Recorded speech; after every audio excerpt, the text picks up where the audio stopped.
Hey, this is Ciderhelm, and welcome to the Vainglory Hero Spotlight. Today we're looking at Krull, a hero who just seems to survive everything.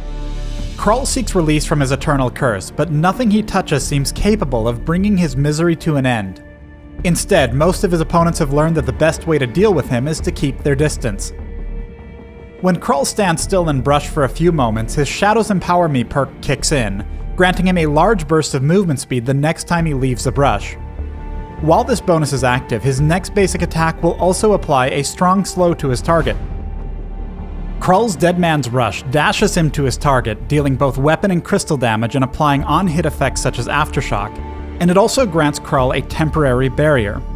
The overdrive on this ability significantly increases both the base crystal damage and the strength of the barrier. I recommend learning and upgrading Dead Man's Rush second, but taking the overdrive instead of the final rank of Krull's ultimate. Krull's Spectral Smite passively causes all of his basic attacks and abilities to apply weakness to enemies, decreasing their attack speed and crystal power. This effect stacks, meaning consecutive attacks can leave an enemy struggling to fight back. Additionally, each stack grants Krull bonus lifesteal when attacking the target, allowing him to quickly regenerate health lost at the start of the fight. The overdrive on this ability significantly increases this lifesteal. Krull can activate Spectral Smite to deal a burst of crystal damage to his target and heal himself. This consumes the stacks on his target, with each stack increasing the strength of the damage and healing. The overdrive further increases the damage and healing from activating Spectral Smite. In all circumstances, I recommend learning Spectral Smite at level 1, upgrading it first, and taking its overdrive as soon as possible.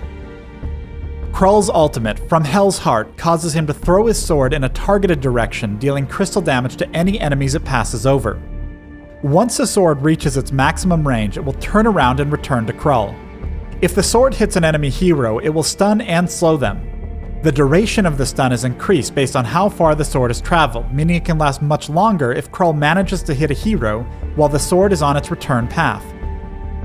I recommend learning From Hell's Heart at level 6, but only upgrading it once you've upgraded both abilities and taken their overdrives.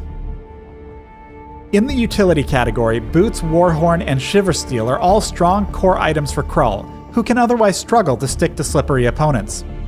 On the crystal side, Aftershock and Frostburn offer strong benefits. The cooldown acceleration from Aftershock allows you to more quickly dash to new targets and use Spectral Smite again during teamfights, while Frostburn offers even more stickiness. On the weapon side, Blazing Salvo is a good early item to help build weakness stacks quickly. Upgrading this item later in the game or picking up other weapon items can allow you to take advantage of increasing healing from lifesteal, though it's usually good to worry about utility and defense first. Speaking of defense, Crucible and Atlas Pauldron are great options to stay alive just long enough for weakness to kick in and swing the fight back your way. Krull's team has lost nearly every fight up to this point. As it becomes clear that the enemy team is headed towards their base, his teammates begin heading back. But Krull is staying put. The moment he sees his opponents have moved on, he makes a break for the Kraken.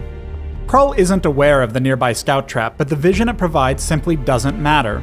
Both he and his team have been on the losing end of this match since it began, and his opponents are about to push into his base. If his opponents don't respond to him, he'll capture Kraken fairly easily. If they do, it means they've turned away from his base. His opponents lose their momentum in either situation, making this a smart tactical play. Scarf is the first to the fight. Though he's been carrying the team, he's hit with Krull's Dead Man's Rush and grazed by Celeste's ultimate at the same time, instantly cutting his health in half and forcing him to reposition. With another Dead Man's Rush, Krull captures the Kraken for his team. And with yet another Dead Man's Rush, Taka is dead and his teammates are routing Scarf and Catherine. Rather than join them, Krull wraps around the other side to cut them off from their escape and land 2 more killing blows. Though perhaps not the most exciting teamfight, this scenario speaks to Krull's core strengths. Krull is incredibly survivable, which makes him both a good duelist and great at handling objectives.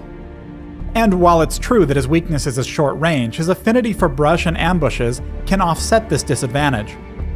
Further, with aggressive moves like the Kraken engagement, he can force enemies who would normally keep their distance to decide between engaging him or giving up the objective. With patience, deception, and a tactical mindset, Krull is among the very strongest heroes for controlling areas throughout the Halcyon Fold. Thanks for watching the Krull Hero Spotlight. Download Vainglory free on the Apple App Store and join us in the Halcyon Fold.